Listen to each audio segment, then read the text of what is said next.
12 मार्च 2026 को अंतर्राष्ट्रीय बाजार से एक अहम खबर सामने आई, जिसने भारत समेत कई देशों की आर्थिक चिंता बढ़ा दी। कच्चे तेल की कीमतों में अचानक तेजी देखने को मिल रही है। विशेषज्ञों का मानना है कि इसका मुख्य कारण मिडिल ईस्ट में बढ़ता तनाव है। यह वही इलाका है जहां से दुनिया के बड़े हिस्से को तेल की सप्लाई होती है। अगर इस क्षेत्र में अस्थिरता बढ़ती है तो तेल की सप्लाई प्रभावित होने का डर रहता है और इसी वजह से बाजार में कीमतें तेजी से ऊपर जाने लगती हैं। भारत के लिए यह खबर इसलिए भी महत्वपूर्ण है क्योंकि देश अपनी जरूरत का लगभग 85 से 90% तेल विदेशों से आयात करता है। जब अंतर्राष्ट्रीय बाजार में कच्चा तेल महंगा होता है तो भारत को भी उसे ज्यादा कीमत पर खरीदना पड़ता है। इसका असर धीरे धीरे देश की अर्थव्यवस्था और आम लोगों के खर्च पर दिखाई देने लगता है।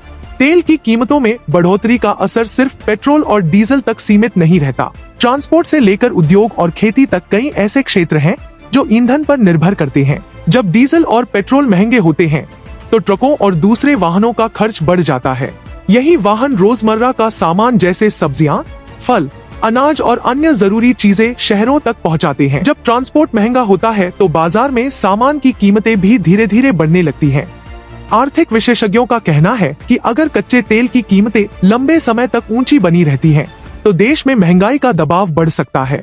इसके अलावा भारत को तेल खरीदने के लिए ज्यादा विदेशी मुद्रा यानी डॉलर खर्च करने पड़ सकते हैं, जिससे देश का आयात बिल बढ़ सकता है। हालांकि सरकार और आर्थिक एजेंसियां इस स्थिति पर नजर बनाए हुए हैं। भारत अब धीरे धीरे सोलर और विंड एनर्जी जैसे वैकल्पिक ऊर्जा स्रोतों की तरफ भी आगे बढ़ रहा है, ताकि भविष्य में तेल पर निर्भरता कम की जा सके। फिलहाल पूरी दुनिया की नजर मिडिल ईस्ट की स्थिति और अंतर्राष्ट्रीय तेल बाजार पर टिकी हुई है, क्योंकि आने वाले दिनों में हालात किस दिशा में जाते हैं यही तय करेगा कि तेल की कीमतें स्थिर होंगी या और बढ़ेंगी, और इसका असर भारत की अर्थव्यवस्था और आम लोगों की जेब पर कितना पड़ेगा।